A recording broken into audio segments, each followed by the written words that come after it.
Hello, I am Heavy Thrashit of Nasty Parks channel at YouTube, and welcome back to the third week for US Power Metal Month.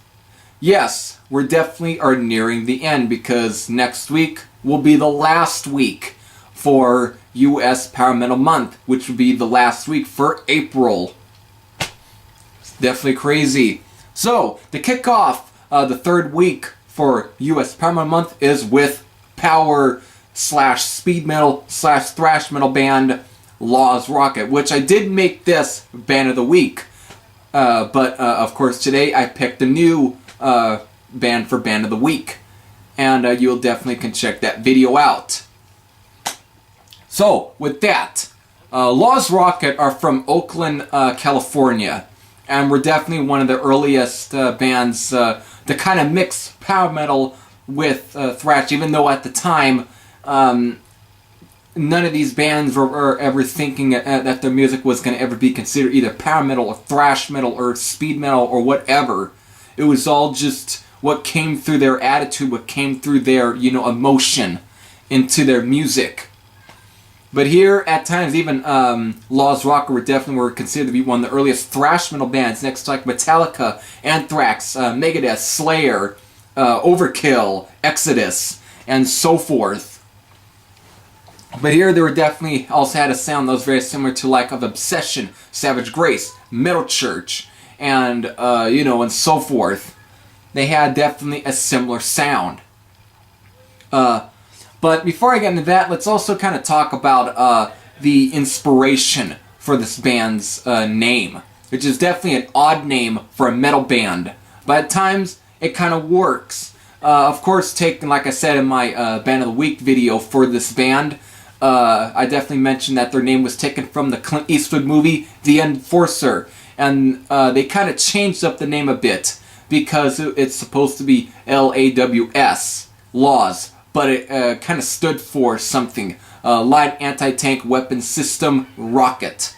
But here, instead of a W, they added a extra A, and they added like I forgot the umlauts also into their, the two A's.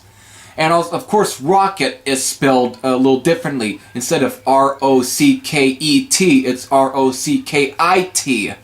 Of course, kind of even, rock it. So, of course, there's definitely a bit of a glam or hair metal thing going on within their name. But what you get with City's Gonna Burn, which is the debut album by Lääz Rockit, was released in 1984, they definitely are not a hair metal band. This is definitely a straight up, in your face, speedy, thrashy, early power metal band with Michael Coons. Just really, this guy has a powerful voice. He definitely, I could put him next to like either at times a more aggressive, Michael Viscera or Blitz Ellsworth of Overkill. He's got a bit of a similar touch. But we definitely got Phil Kettner, Eric Jellum, both the two guitar players. They've been providing more of a twin guitar attack with Victor Anello on the drums. So there's I know I'm forgetting the bass player, but who cares at this point, because bass players are mostly considered to be, just there. They're not just they're the ones that just kind of provide whatever, they're just they're just I don't know what I'm going. So let's just move on. Of course, Sam starts off with the title track, City's Gonna Burn, which is just a very almost has a bit of an anthemic sound to it, very pre-sounding in a way. It's definitely pretty good. It's a catchy track as well, definitely good.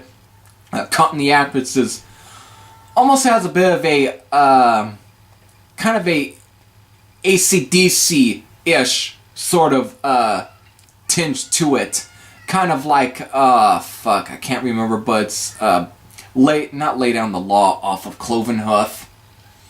I can't remember the name, but it's like one of the very more rockin' songs off of Cloven Hoof's debut. I think you might know what it is, so I'm not gonna, waste too much time. But of course we get Take No Prisoners, which is where the album just takes it to a much more ruckus note. This song is definitely kind of the early thrash metal songs off this one. It's definitely very, very in your face, kind of similar to the likes of Metallica in a way. Definitely would have not been out of place even off like, Kill 'Em All. Definitely just straight up. Dead Man's Hand, another good track on here. Forced to Fight, of course, which is, again, kind of similar to Take No Prisoners, but just a little more visceral a bit. And of course we get Silent Scream. Now this one does have,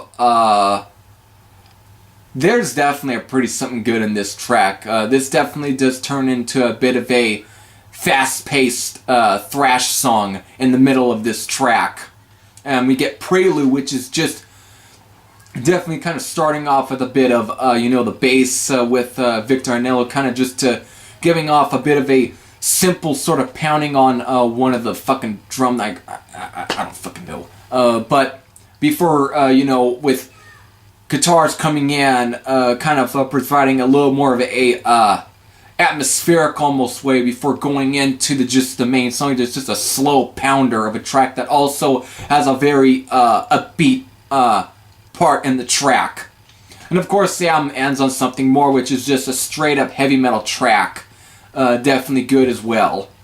Almost kind of similar with how,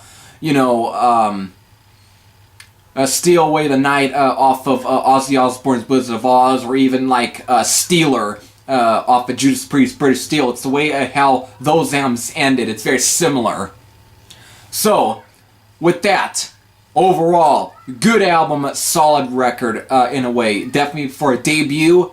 They still haven't found their sound yet, but you kind of tell what type of sound they really wanted to pursue with their career. Kind of similar with even like Accept's debut LP, to where that one was kind of let you know for what type of sound they would want to take before they released I'm a Rebel, which kind of seemed that they were kind of wanted to go with what was being played on the radio before releasing their third record, Breaker, that was kind of showing that they really wanted to be more of an in-your-face type of heavy metal band, similar with Lääz Rockit here.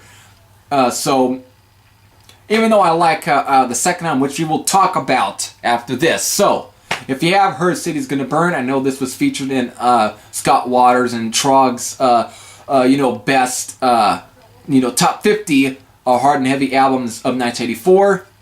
So, with that, if you have any thoughts on this albums, if you do, you can post your comments down below. So, this is Heavy Thrasher saying, I am out. It's time to move on to the next album by Lääz Rockit. See you on the other side.